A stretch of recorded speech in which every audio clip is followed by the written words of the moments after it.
After attending the funeral for Charles McKenzie and Michael Jefferson in Dallas, Debbie and Carrie consider what to do next.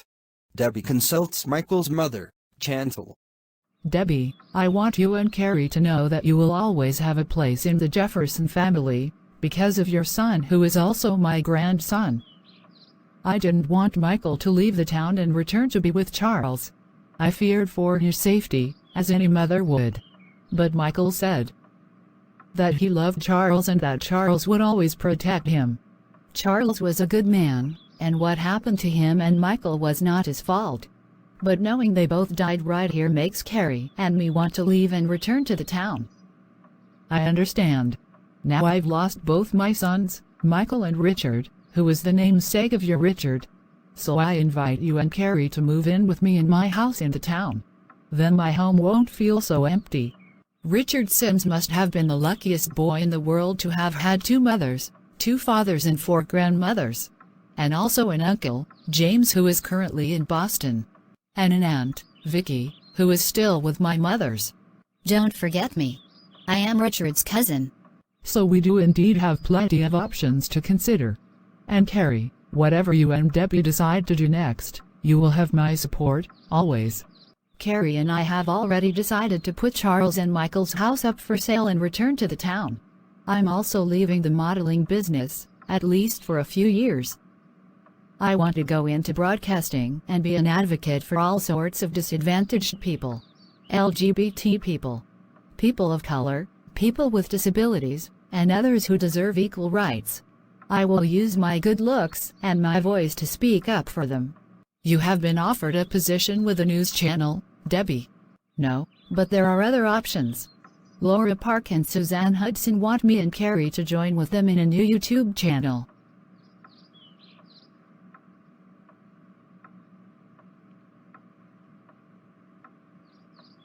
Debbie, Carrie, Laura and I want to invite you two to join with us to create a new media outlet to promote feminist, LGBT and other minority issues. It will be internet-based, so you won't have to move to Los Angeles to work with us.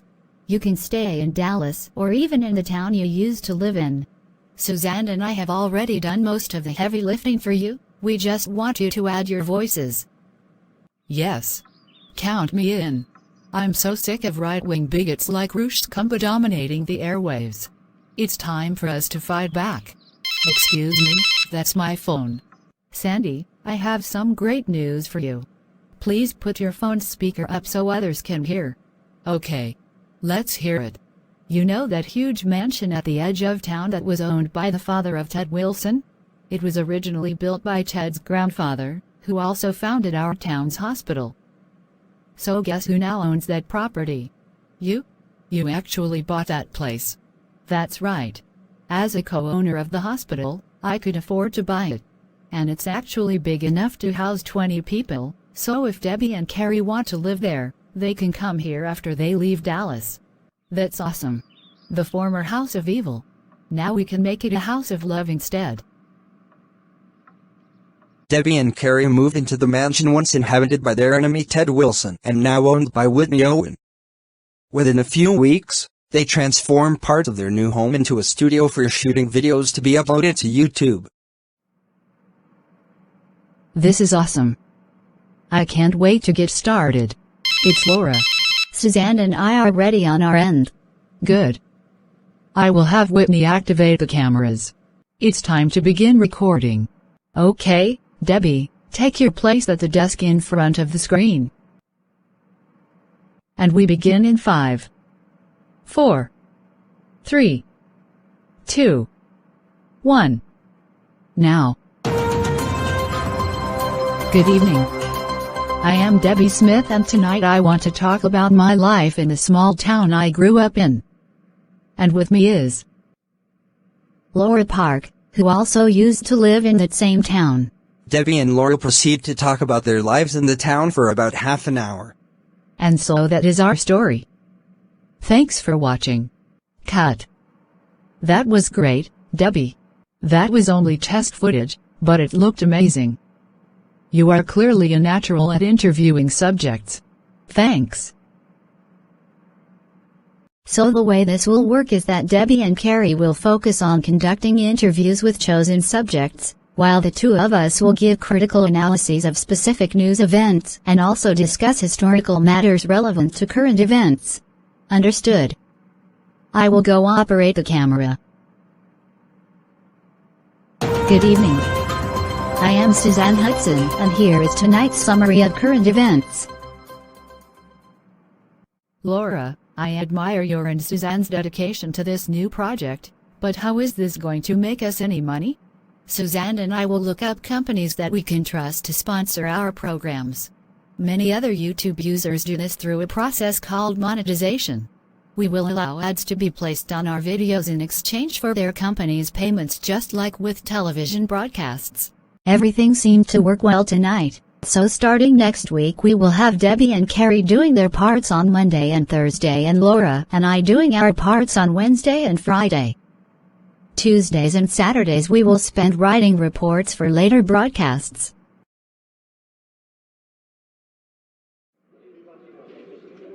Now that you and Debbie are back in the town, did you want to rejoin the police force? Police Chief Root already said the job is yours again if you want it. No, the only reason we returned to here was because of what happened to Charles and Michael. I really couldn't do everything I wanted to do in terms of avenging victims of hate crimes. That's why I accepted Charles' offer to join his Queer Avengers group. Yeah, and then he was killed. Wouldn't you be safer as a cop? Imagine how Debbie would feel if you were killed too. I mean, I get that you are not afraid to be beaten, jailed or even killed, but your death would hurt the ones that love you so much.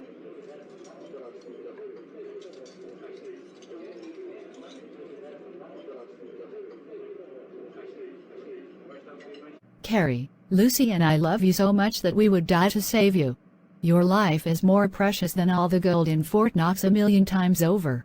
It is your connection to me, Lucy, Debbie, and others that makes you special. That makes you loved. That makes your life have meaning. Throwing it away doesn't just end your own pain, it actually spreads that pain to all the ones that know and love you. You are right, Kelly. I have never been afraid of anything, not even being violently killed. But I am a daughter, a wife, a mother, and a sister.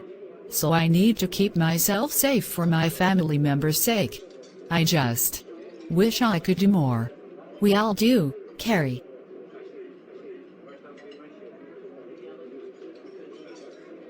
Good evening. I am Laura Park, and tonight I will be interviewing Dr. Samuel Pence, director of a clinic devoted to treating victims of violent crimes in parts of our inner city. Dr. Pence, please tell us about your work. I've been working at my clinic in Compton, the poorest and most crime-ridden section of LA, for over 20 years. Many of my patients are gang members or relatives of gang members. Others are victims of violent crimes that have nowhere else to go. At my clinic, I provide them with health care for free. And how can you afford to do that, knowing how expensive health care tends to be? We do accept donations from charities and private individuals. As a servant of the public, I don't see my work as a means to make myself rich. Financially, I am no better off than most of my neighbors. And they respect me for that. Even most of the gangs never bother me because they know what I do. In some cases, even they have given me money to keep my clinic open. So you are supported by and serve criminals. For many gang members, joining the gangs and going into crime, including drug dealing, is considered a matter of survival. It's not just about being evil for its own sake. That's why law enforcement is so distrusted, including the LAPD, which has been notorious for its own acts of violence.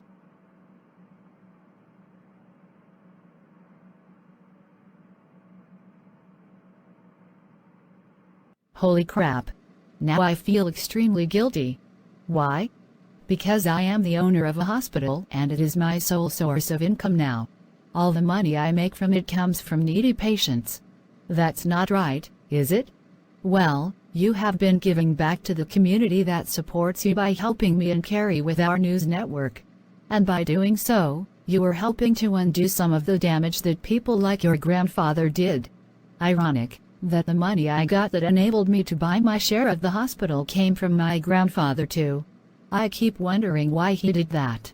He must have realized that he had failed as a Christian minister and that he was wrong about a great many things. Better late than never, eh? Finally, someone out there is willing to tell the truth about why some people get involved in drug dealing. Hasn't gangster rap been saying things like that for decades? Of course, but many people just dismissed it as crude entertainment. It was never about that. It was about giving a message in a way young people would relate to. You want both me and your mother to live with you and Carrie in this mansion? You and my mother are both Richard's grandmothers. This mansion can hold more than a dozen people, and Richard and Annika can never have too many people to care for them. You yourself said you didn't want to be left alone, so why not move to here? As the mayor of this town, I've been thinking of upgrading my home for a while. So this is a good idea. All right, I will bring my stuff here. Annika will be having her 5th birthday next week. Her first since her uncles died. Wishing her a happy birthday seems so inappropriate, but I want her to be happy. I've actually been sleeping with Annika while Debbie has been sleeping with Richard. They are less likely to have nightmares that way. So have you reconsidered the offer to rejoin our town's police department? I don't know. It just seems like a backward step. Being a patrol officer wasn't that appealing to me once I got used to it. There are other options. You could be a paramedic and work with the fire department and at the hospital. I agree, that would be a lot more helpful than writing traffic tickets. You could actually save lives, just as you and the other cops did after the disaster that hit the town.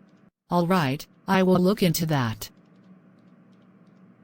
Your decision to interview that inner-city doctor turned out to be a great idea. That video has already gone viral. So you are not bothered by all the negative comments we are getting? People will naturally throw hate at us when we challenge their preconceptions with reality. What's wrong? My vision has been getting worse, and I think I may have to get a stronger pair of glasses. You know, eventually I will be completely blind. I'm sorry if that disappoints you. I would only be disappointed in you if you betrayed and abandoned me. Your going blind is not your fault, and I have already sworn to support you no matter what. And besides, we have a happier issue to deal with. My pregnancy test came up positive. We will soon become mothers.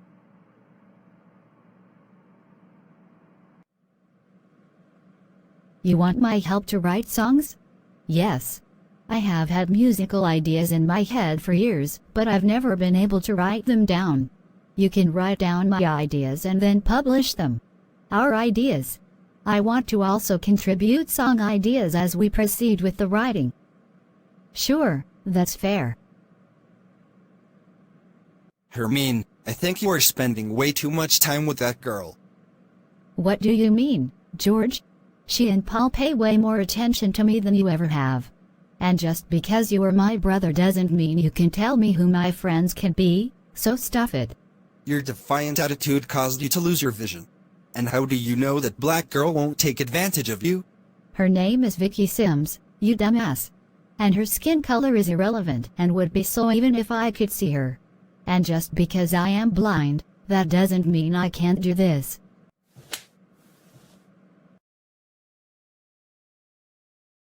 So you want to rejoin the police force, but as a detective rather than a standard patrol officer? Yes. I think that would be a better use of my talents, helping to solve crimes on a regular basis rather than just riding around in a car and writing tickets. I agree. Your work exposing Ted Wilson as the writer of those hateful letters to your wife and your mother's was brilliant, so I will accept your proposal. Welcome back to the police force. Now let's get you in a uniform befitting a detective. And you will be the third-ranking cop, below me and Sergeant Kelly Grimm. Looking sharp, Carrie. I'm glad you are back. And in a position that can better use your talents. Police Chief Root says that in addition to serving as a detective when needed, I can also be a paramedic, serving along with the fire department and at the hospital. So I will have 3 jobs. 3. What's the third one? Helping Debbie with her news broadcasts from home, of course. welcome to the Queer Avengers News Podcast. I am Debbie Smith, your reporter for tonight. A mysterious prankster has been leaving papers with this odd-looking logo on them in various places in our town. At first glance, it seems to be the classic Batman logo, but why would the bat be missing its head? Could this be an Ozzy Osbourne reference? The inside of someone's wide-open mouth? Or something even more obscure and obscene? Here to discuss this incident is Principal Carlos Hernandez of the local high school, where 3 of the papers were found. Mr. Hernandez, do you have any idea who might be leaving these strange flyers? Well, the fact that several of them were left at my school makes me assume it was a student. This does look like what some young edgelord would do to annoy people. And if the prankster is caught, what will happen to him? He will almost certainly get detention. Even if this was to promote the new Batman movie coming out this month, it was inappropriate to post those flyers without permission. And the odd shape of the logo is stirring up controversy on social media that is a bit disruptive to school morale, at least in my opinion. Thank you for your comments, sir. On a sadder note, a 13-year-old girl named Hermine Dawson was beaten at her home yesterday by her own 16-year-old brother, who has now been jailed for that crime. And what's worse, the girl is blind, so she had no way of defending herself from a guy who was not only bigger than her, but could see.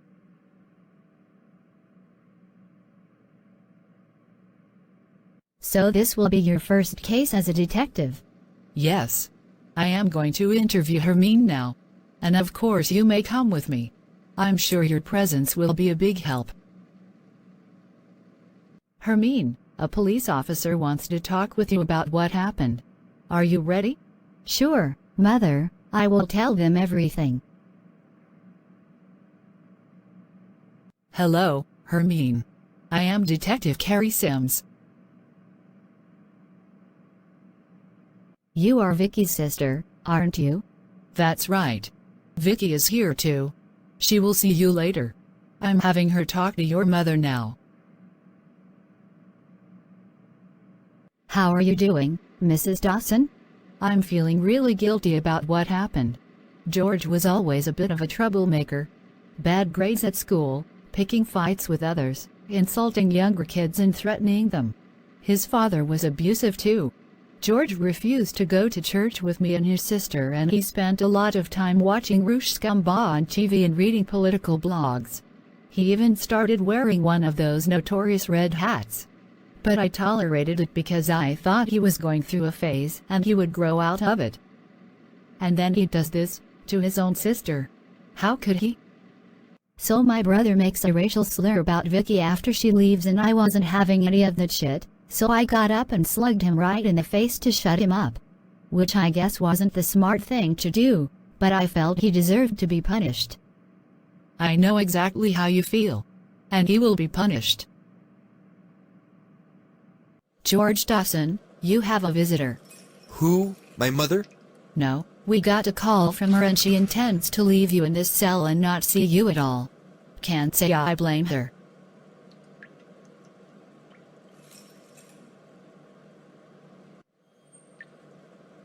And who the hell are you?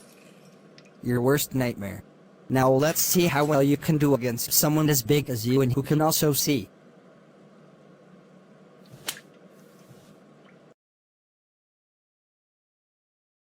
Welcome back to our town, Jason. What would you like to order? A medium pepperoni pizza for me and my wife. And we want 2 glasses of white wine. Sure. Have a seat. So this is where you grew up? It does seem like a lovely place. Not that different from Austin. Yes, and that's why I am thinking of moving back here. You'd be willing to quit your job as a newscaster for the national news network. That job has me on a leash of sorts. I can only do what the owners of the network are willing to let me do, so I am not a free agent. But Debbie Smith and Carrie Sims, who I used to be friends with here, have started their own news network in this town. They own it. They decide whatever they want to say. And I think they deserve our support. We'd probably be making less money, though. I'm not sure it's worth the risk. Only one way to find out. Good evening, Jason. And this must be your wife. Welcome. I am Debbie Smith. Hello, Debbie. Jason has said good things about you. Likewise. When you two are done eating, come by my home so I can interview you, Mrs. Laker. Good evening. Tonight on the Queer Vendors News Podcast, I will be interviewing gun control advocate Olivia Laker. Mrs. Laker, welcome to our show. Thank you for having me, Debbie. So tell us about your campaign to ban assault weapons and strictly regulate all other firearms. It's all a matter of public safety. I find it strange that people on the right want our government to combat terrorism from abroad, but they enable domestic terrorism by refusing to support laws that would limit the availability and accessibility of guns. Then they wonder why we have so many mass shootings. Every other country that has passed strict gun control laws has seen a massive drop in murders due to guns. What about the concern that gun control laws violate the Second Amendment's guarantee of a right to bear arms? Republicans have been lying about the Second Amendment. The ones who passed it expected states to set up and maintain their own militias in addition to a standing army that would answer directly to the federal government. Those state militias would be made up of armed citizens, so the right to bear arms was all about well-regulated gun ownership. What the NRA's stubborn opposition to gun control has done is allowed most of our citizens, including children in our public schools, to be threatened by an unregulated mob. We simply can't afford to allow our society to sink into anarchy because a few extremists want to pretend to be soldiers without actually being responsible to the state they live in. What about those who say this is a mental health problem, not a gun problem? That's ableist nonsense. Most mentally ill people are not violent. The real cause of most mass shootings is toxic masculinity. Nearly all mass shooters are white men. Not women, not people of color, and certainly not Muslims, Mexicans, or others. White men. So many feel they are losing power in a more progressive society, so they lash out. And I am 100% certain that this is all about maintaining the high profits of gun and ammo manufacturers. If selling guns didn't make money, gun control wouldn't be an issue. Thank you for your comments, Mrs. Laker. And can you tell us how we can support your cause? Yes. Every Down for Gun Safety is accepting donations to build a strong grassroots movement to defeat the insane gun lobbies that keep enabling violence and the threat of violence from excessive amounts of guns among us. That's www.everydown.org. Great. I will make a donation soon. Thanks for coming here. Thank you for having me here. I've been trying to make an appearance on the National News Network for over a year, but I was refused repeatedly to be allowed to speak, not even with my husband as an employee. I just got a call from my boss. He wants me to return to Austin ASAP. I have been assigned an interview with a spokesperson for the NRA. I told him to give that job to someone else. As of now, I have quit. And we will work and live here instead. Yes. Thank you. So will you hire Jason to work for your network? Sure. He can start next week. I will inform my partners.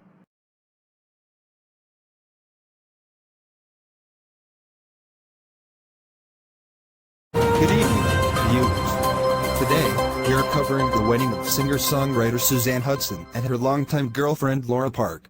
The two began dating soon after Miss Park arrived in Los Angeles to begin an acting career. The two have supported each other's careers ever since. We now go to First Unitarian Universalist Church of Los Angeles, where the wedding is being held. Dearly beloved, we are gathered here today to celebrate the joining together of Laura Park and Suzanne Hudson in the bonds of matrimony. Suzanne Hudson, do you take Laura Park to be your lawfully wedded wife, to love in times of sickness and health, wealth or poverty, forsaking all others, until death does you part? Yes, I do. Laura Park, do you take Suzanne Hudson to be your lawfully wedded wife, to love in times of sickness or health, wealth or poverty, forsaking all others, until death does you part? Yes, I do. Then by the power vested in me by the state of California and the Unitarian Universalist Association, I hereby pronounce you partners in marriage. You may now kiss.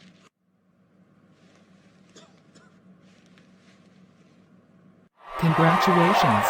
We are indeed happy to have your daughter join our family. And vice versa.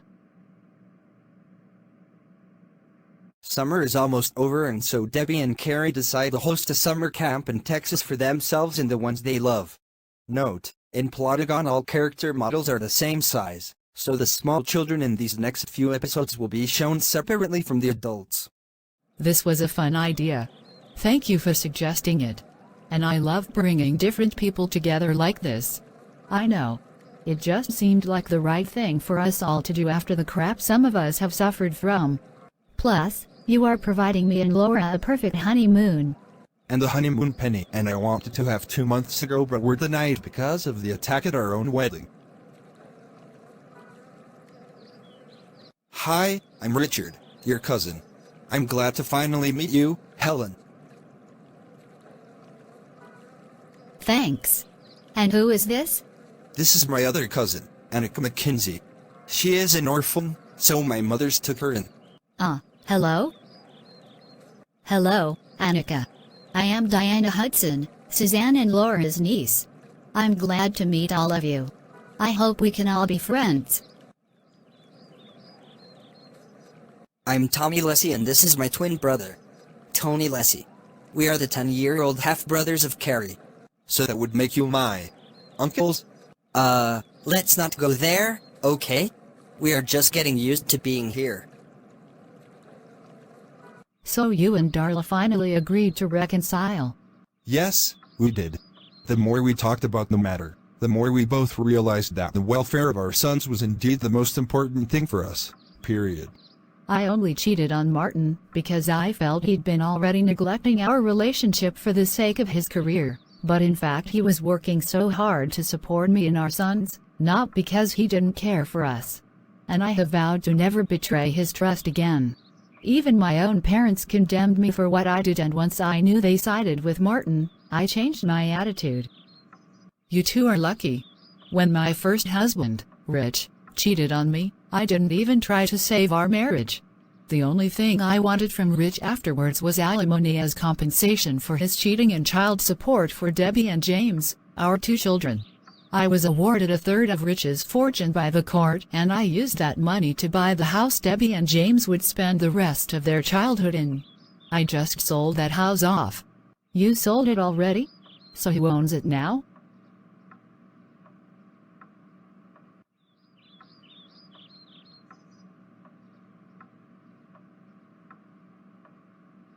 Bella, I promise you this will be the most love-filled home I can possibly make for you, your brother and our baby. We are so lucky. We practically stole this house from Sandy Smith. Obviously, because she saw we needed it. And you know, I haven't been this happy in years. And it's all because of you.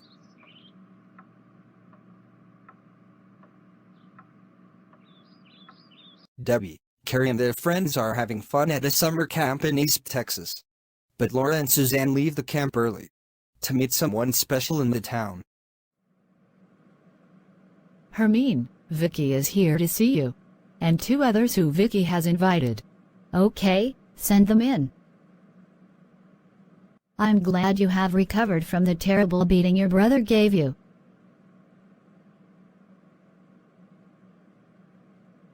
So who are these friends you have brought over? They are Suzanne Hudson and Laura Park. Laura used to live in this town, and she and Suzanne are now married. And Suzanne used to be a member of the Hudson family band, and my mother Lucy and sister Carrie were fans of them. But now Suzanne is here to see you. See me? Why? Hello, Hermine. I am Suzanne Hudson. I am happy to meet you. May I hug you?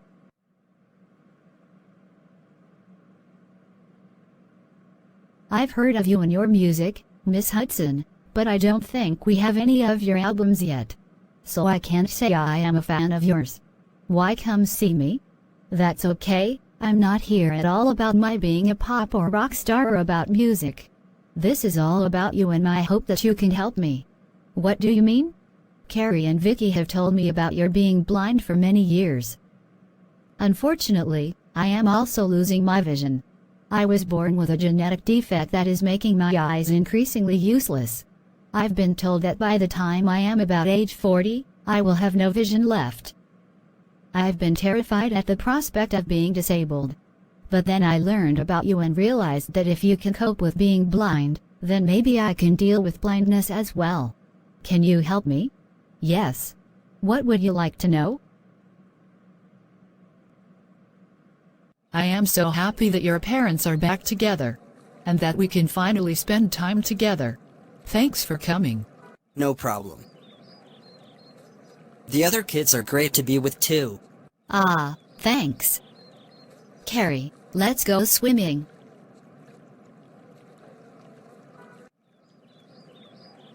It was so stupid of Debbie to announce on her Facebook page that she and her wife were coming here. They don't know I've been monitoring her and her mother's online activities with fake accounts. Now I can get revenge on them. So George Dawson, are you ready? Yes, Miss Callie. You bailed me out of jail after my own mother refused to, so I am loyal to you now. I will do as you said. While Suzanne Hudson is interviewing Hermine Dawson, Hermine's mother is talking with Laura Park. I just got a call from the local police department. My son is out of jail. Wasn't he the one who beat your daughter? Did he escape? No, he was bailed out. By someone named Diana Callie. Diana Callie. That name sounds familiar. Oh no. I need to make a call now. Debbie, you remember telling me about someone named Diana Callie and how she used to cause trouble for your mother? Yes. What about her? I think she may be in your town. I just heard that she bailed out the brother of the blind girl who was beaten last week. Oh my God. So Diana Callie is here? Well, I can't stop her from visiting our town, but knowing she bailed out a domestic abuser doesn't sound good. So you just accepted her bail offer, even though she wasn't related to the suspect? Even though she is my enemy? I'm sorry, but legally my hands were tied. The court had set the bail, and anyone who could afford it was allowed to pay it and get that boy released. You should have warned me about what was happening. If Diana Callie and George Dawson have teamed up, they must be planning something terrible. Put out an APB on both of them. Meanwhile, the Reverend Emily Denton has joined the campers for an all-ages Unitarian Universalist service. Welcome, everyone, to this special UU service for all ages. Today, I will be reading from Honoring Fallen Soldiers, by Erica Hewitt and Paul Sawyer. It should be noted that Debbie and Carrie requested this topic in reference to Debbie's father, Rich Smith, and the fathers of Richard Sims, named Michael Jefferson and Charles McKenzie, all of whom died violently even while fighting for justice. They may not have served in the military, but their lives, and their deaths, should still be remembered. Thank you. Think of where you feel safe and at peace. What's the signal that tells you it's okay to be at peace? For people in the United States military, there's a special signal that says you're okay, and you're at peace. It's a melody called taps, and it's only 24 notes long. It was composed by a general in the Civil War and his bugler. It's hard to remember how important bugle calls were in the military once upon a time.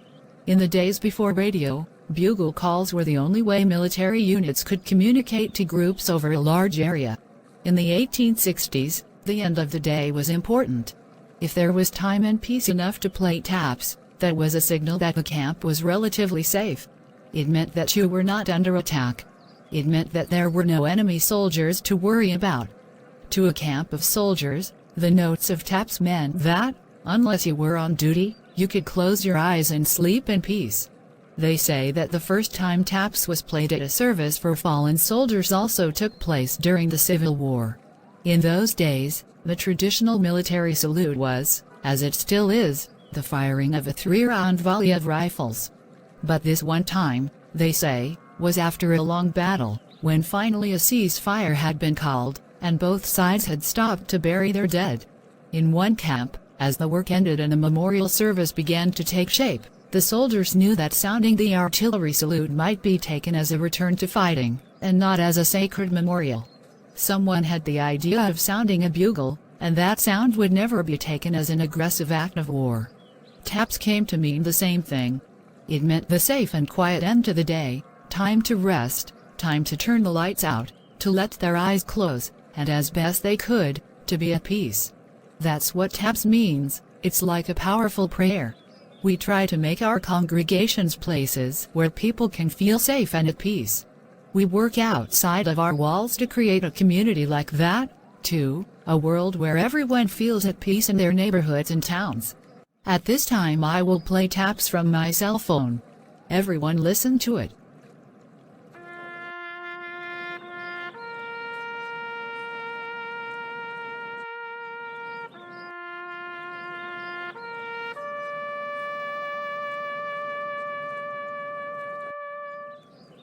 My grandmother. We must remember her too.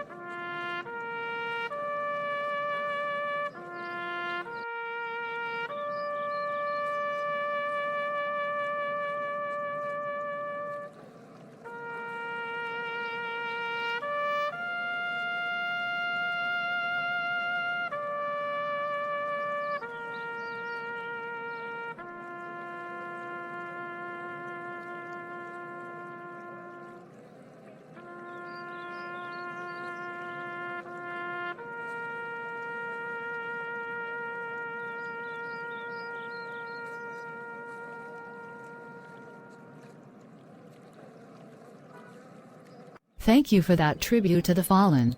While my father never served in the military, he was still proud to be American. As am I. You are most welcome, Debbie. By now most of the campers will be settling down to sleep. But we will make them run for their lives instead. Because of the hot and dry summers Texas is notorious for, the forest will be perfect for wildfires. Then let's get busy. And so Diana, Kelly, and George Dawson begin setting fires at various places. And before long,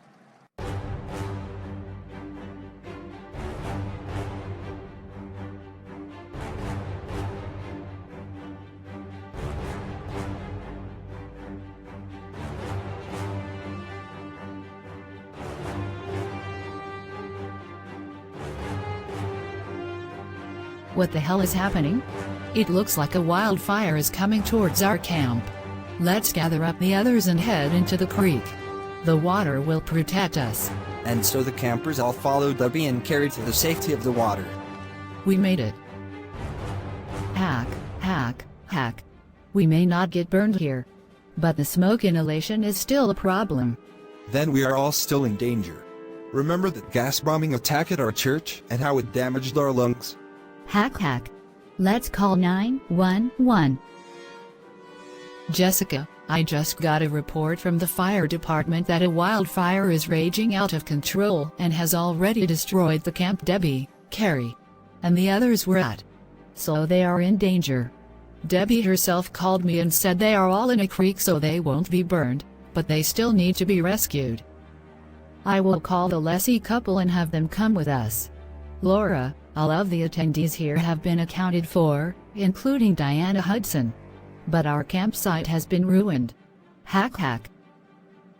That cough does not sound good. Suzanne and I will return to the camp immediately to reunite with Diana. There they are, in the water. George, while they are distracted by the wildfire, grab one of the children. I don't care which. Yes, ma'am. And so George rushes into the water and grabs the other Diana. Oh no. Let her go, you creep. Why have you taken me? What do you want? We want nothing from you. You are just a bargaining chip. Give that girl back, Diana Callie. Debbie, if you want that girl back, tell your mother to come here and surrender herself to me. She and I have a score to settle. What does Diana Callie plan to do to Sandy Smith? Will Diana Hudson be saved? Will someone die before this night is over?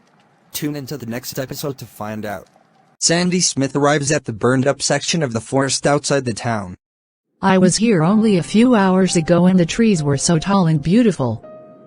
Now it literally looks like hell. The firefighters say the wildfires are no threat to the town. Its spread to the east was stopped by the creek near the town. Look, here comes Debbie. Mother.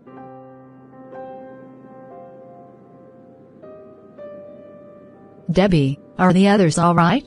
All except Diana Hudson. Diana Callie has her and is demanding you surrender yourself to her in exchange for her releasing the girl. Mayor Smith, you've got to save my Diana. She is my niece. My brother Matthew and his wife Carla entrusted their daughter to me and Laura. If something happens to her, You have my word, your niece will not be harmed. We just have to find those two Dianas soon.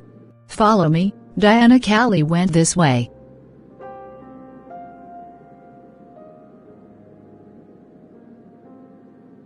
Diana Callie and her accomplice have taken Diana Hudson to a peak nearby.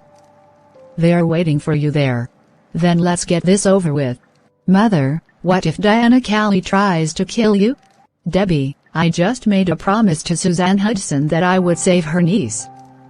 If I must die to save the girl, so be it. But I want you and Carrie to promise me one thing tonight. What is it? Do not let Diana Callie escape. Do what you can to punish her for everything she has ever done to us. I swear, as a daughter, a mother, a wife, and a sister, I will make that bitch pay. We both will. Let's get her. Sandy, you and the others stop right there. Don't come any closer yet. Diana Callie. Let the girl go. I swear, if you hurt her, nothing will stop us from coming up there and giving you one hell of a beating. You didn't learn from me breaking your nose? Ha ha ha. I'm not afraid of you. You know why I stole Rich from you all those years ago? To prove I was better than you. My mother taught me that only by beating others could I move up in the world. I beat you once and I will beat you again. Now get your ass up here and face me, bitch. And Sandy does just that. But as she approaches, No, I won't be your hostage. and Diana Hudson turns around and gives George Dawson a kick in the groin. Arg, that little bitch.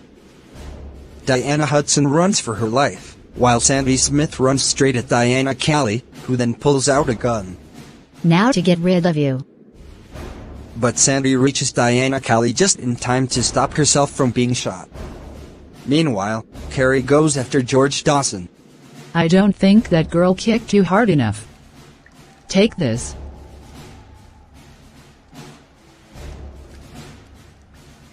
Alright, I give up. Meanwhile, Sandy Smith and Diana Callie struggle over control of the gun.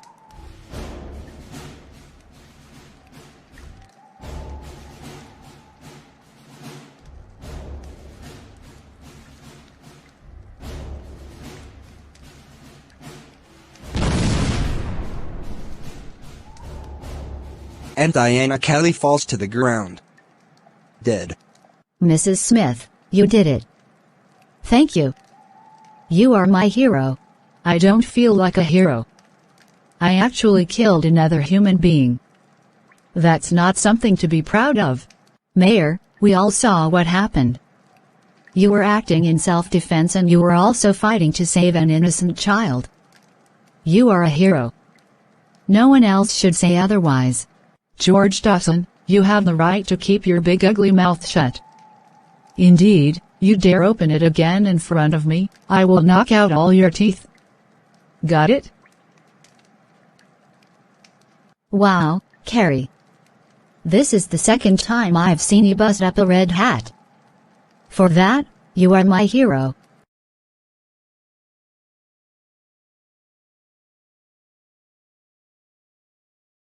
It is the weekend following the wildfires that destroyed the town's campsite. Mayor Smith, I and the other firefighters have done a complete sweep of the burned-out sections of the forest outside the town and suppressed any remaining fires. There is no longer a danger of the wildfires erupting later near here. Good. Return to the town and resume your normal duties. If you and the other cops want to be more useful to the community, get those tree seeds I ordered and take them out into the forest. I want you to start replanting that entire forest region. That will take you at least a week. And then it will take decades for the forest to regrow properly. But that's what you owe the rest of us after you allowed George Dawson to leave the jail with Diana Callie. You got it? Yes, Mrs. Smith.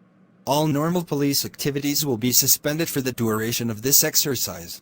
So on Sunday morning, Sandy proceeds to the church, where she meets Denise. Hi. Don't know what to say. You don't have to say anything, Sandy.